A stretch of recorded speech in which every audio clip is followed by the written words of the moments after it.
आइए दोस्तों, Kings academy Chandrapur में आपका स्वागत है। और आज का जो टॉपिक है दोस्तों, मैचिंग। क्योंकि ट्वेल्थ के एग्जाम में मैचिंग आती है दोस्तों, ए और बी। और उसके लिए दोस्तों, मैचिंग के लिए अपने पास सबसे खास बात यह है कि we must have good vocabulary section. तो लेसन के एंडिंग में जो वोकेबलरी रहती है उसको आपको बहुत अच्छे से तैयार करना है, क्योंकि कोई गारंटी नहीं कि कौन सा वर्ड आ जाएगा और हमको क्या मैच करना पड़ेगा। इसलिए दोस्तों, वोकेबलरी और जिसको हम कहते हैं ग्लोसरी पावर, तो उसको आप बहुत अच्छा तैयार कर लीजिए, क्योंकि इस पर क्वेश्चन आते हैं। तो एटलीस्ट जो हम यहाँ पर बात कर रहे हैं, तो ये जो साइड है ए और बी, ध्यान दीजिए दोस्तों, ए और बी है, यहाँ पर मैचिंग करना है। आपको एग्जाम में आती है ट्वेल्थ की इंग्लिश में पेपर में, तो देखते हैं।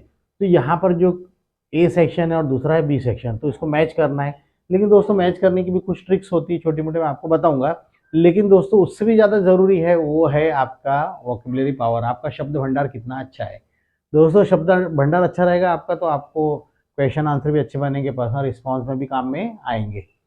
तो यहाँ पर जो है दोस्तों, ध्यान देते चलते हैं। तो ध्यान देखना दोस्तों, अगर यहाँ पर कोई भी वर्ड लिखा है, अगर वो वर्ब है तो अगला वाला भी वर्ब से रहेगा। कोई अगर वर्ड एडजेक्टिव है तो यहाँ पर भी एडजेक्टिव मिलेगा। कोई अगर एडवर्ब है तो मैचिंग में एडवर्ब वाला ही मिलेगा। ये बात ध्यान रखना। जैसा जैसा आएगा मैं आपको वैसा बताते चलता हूँ, ठीक है दोस्तों। तो पहला वर्ड है एजिटेटेड, राइट। तो यहाँ पर क्या हो रहा है, एजिटेटेड का मतलब होता है बहुत ज़्यादा नर्वस होना, परेशान होना। तो इसका आंसर क्या हो जाएगा इसमें से, परेशान होना। तो क्या हो जाएगा, टू बी नर्वस। तो यहाँ पर जो एजिटेटेड है ये दोस्तों है एडजेक्टिव है, ठीक है। ही एजिटेटेड या ही वॉज फीलिंग नर्वस, वो नर्वस फील कर रहा था। इसका आंसर क्या हुआ, to be nervous. Bewildering, bewildering का मतलब होता है, देखिए दोस्तों, यहाँ पर आ रहा है आईएनजी। देखिए ट्रिक्स, देखिए यहाँ पर आईएनजी आ रहा है, तो यहाँ पर भी आईएनजी दिख रहा है, कंफ्यूजिंग या बफेलिंग। दोस्तों, तीसरा नंबर है क्रैकल्ड। अब क्रैकल्ड का मीनिंग क्या होता है, तो मैंने आपको कुछ बातें बताई थी यहाँ पर कि कुछ नोट्स होते हैं, वो ध्यान दीजिए दोस्तों। जैसे यहाँ पर क्रैकल्ड लिखा है, ये सेकंड फॉर्म है, तो यहाँ भी सेकंड है, ये भी सेकंड है यहाँ पर भी। तो यहाँ पर हम बात कर रहे हैं क्रैकल्ड।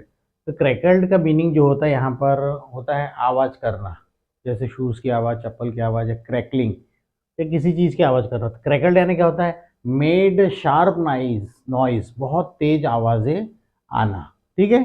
तो दोस्तों, मीनिंग भी याद रखें तो उसका भी फायदा मिलेगा अपने को। क्रैकल्ड का मीनिंग क्या हो जाएगा, मेक शार्प नाइस, राइट।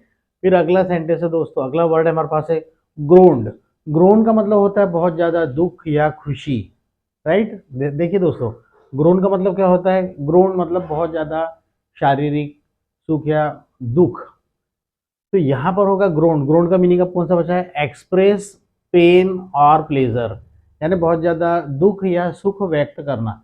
अब देखिए दोस्तों, जब हम लोग पेपर चेक करते हैं तो पेपर चेक करने में लोग क्या करते हैं, हमको वो नहीं करना, कुछ खास बातें देख लीजिए। तो सबसे पहले क्या करना, कुछ लोग क्या करते हैं मैचिंग में, इसका ये है, इसका ये है, वहीं पर ऐसा कट मार के छोड़ देते हैं। वैसा नहीं करना है।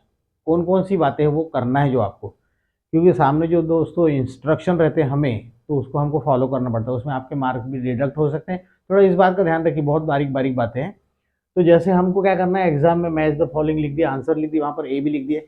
सबसे पहले ये साइड की पूरे लिख लेना है। बहुत से लोग बहुत कुछ करते हो, इतना ज़्यादा हमको पेपर चेक करने में कन्फ्यूजन होता है कि समझ नहीं आता, और फिर क्या हो जाता है, परिणाम आपको मालूम है दोस्तों। तो हमको कैसा नीट एंड क्लीन वर्क करना है हमारा, ठीक है दोस्तों। तो यहाँ पर क्या हो गया कि फिर पहले ये साइड लिख लिया, और इसका जो भी आंसर होगा, जैसे मान लीजिए हमने आपको बताया इसका आंसर एजिटेटेड का है, तो टू बी नर्वस है। तो हमको क्या करना है, इसके सामने इसको ऐसा लिखना है। नहीं तो कुछ लोग क्या करते हैं, वन के सामने ये डी है तो डी लिख देते हैं। वैसा मत कीजिए दोस्तों, वैसा मत कीजिए, प्रॉब्लमेटिक हो सकता है अगर करते हैं। चलिए मान लीजिए कि फॉर एग्जाम्पल मैंने इसको दे दिया ए, राइट फ्रेंड्स, अभी मैंने इसको दे दिया ए, इसको बी दे दिया, इसको सी दे दिया, और डी दे दिया, ठीक है।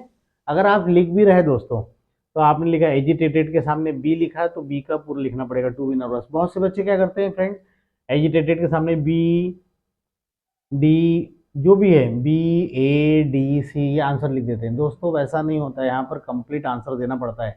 हमें भी मालूम है कि ये ऑप्शन जो लिखा आपने, जो शॉर्टकट लिखा है वो भी सही, लेकिन ऐसा दोस्तों नहीं करना है, ये बोर्ड का एग्जाम है, राइट। तो ऐसा अगर लिख रहे हैं तो इसके बाद में क्या कीजिए, एजिटेटेड के बाद में अगर बी लिख रहे हैं तो यहाँ पर सामने बी लिखिए, और टू बी नर्वस, ध्यान रहेगा दोस्तों।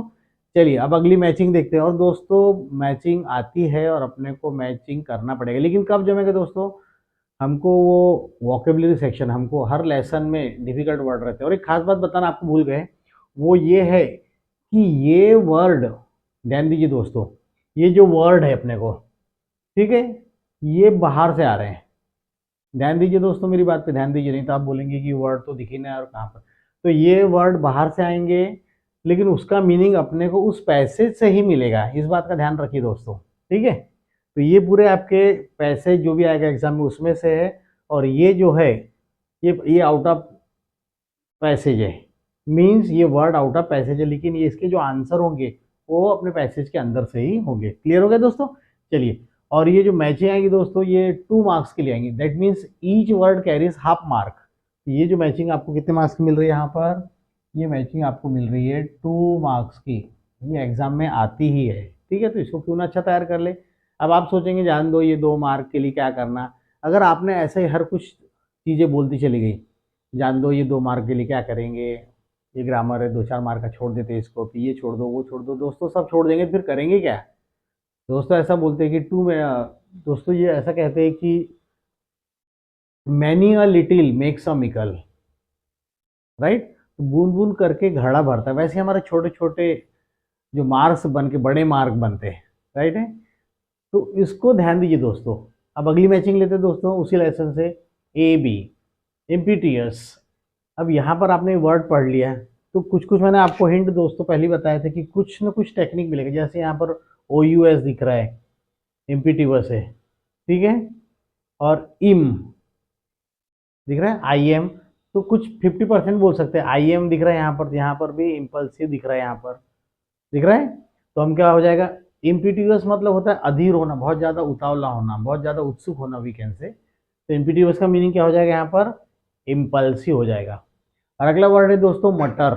मटर यानी क्या होता है, विस्परिंग, बड़बड़ करना, बिल्कुल speak in A low voice, यहाँ पे लिखा होगा से something in a low voice, बहुत धीरे धीरे आवाज में बोलना, जैसे हम किसी के कान में बोलते हैं, जैसा कि सुन तो अपने को चल रहा है, कल जाएंगे घूमने पर। तो ये जो बोल रहे हैं वो क्या कहलाता है दोस्तों, ये कहलाता है विस्परिंग भी बोल सकते हैं हम उसको। क्या हो जाएगा हमारा आंसर इसका, मटर्ड का हो जाएगा, बहुत धीरे धीरे आवाज में बात करना या बोलना। दोस्तों ये कब आपको बनेगा, जब आप वोकेबलरी तैयार करेंगे। उसके बाद में आता है दोस्तों ऑब्सक्योर। ऑब्सक्योर यानी होता है अनिश्चित, यानी समझ ही ना आना। अगर मैं मान लीजिए ज्योतिषी का एक चार्ट आपके सामने बताऊं, बॉक्स बना दो और कुछ नंबर लिख दो, आपको समझेगा क्या, ना आपको समझेगा ना मुझे समझेगा, क्योंकि वो दोस्तों एस्ट्रोलॉजी का चार्ट रहता है, हमको नहीं समझता, तो वो क्या है हमारे लिए अनडिस्कवर्ड है। तो ऑब्सक्योर यानी क्या हो गया यहाँ पर, अनडिस्कवर्ड आर अननोन, वो ऐसी चीज़ें जो हमको पता नहीं होती। आपने लेसन में भी फोटो में देखा होगा, वहाँ पर बना हुआ है ज्योतिष शास्त्र का, तो हमको वो चीज़ें नहीं समझते। तो ऑब्सक्योर यानी क्या होता है, अनडिस्कवर्ड, यानी जिसको खोज नहीं सकते, पता नहीं कर सकते, बिल्कुल मिस्टिक, यस मिस्टिक रहता है वो, रहस्य में अपने को समझ में नहीं आता है, उसकी स्टडी करना पड़ता है दोस्तों, तब कहीं जाके एस्ट्रोलॉजी समझ में आती बनती। और अगला वर्ड है दोस्तों वैग्यूली। मैंने आपको एक हिंट बताया था कि एल वाई, लास्ट में क्या लिखा है, एल वाई, ये क्या है, एडवर्ब है। तो यहाँ पर एल वाई कहाँ पर दिख रहा है, आपको देख लीजिए कहाँ दिख रहा है, एल वाई, एल वाई। तो 70-80% और 90% भी बोल सकते हैं दोस्तों कि हमारा डायरेक्ट वो आंसर क्या हो जाएगा, एल वाई वाला होगा। अब भले ही आपको यहाँ पर वो वर्ड का मीनिंग नहीं मालूम।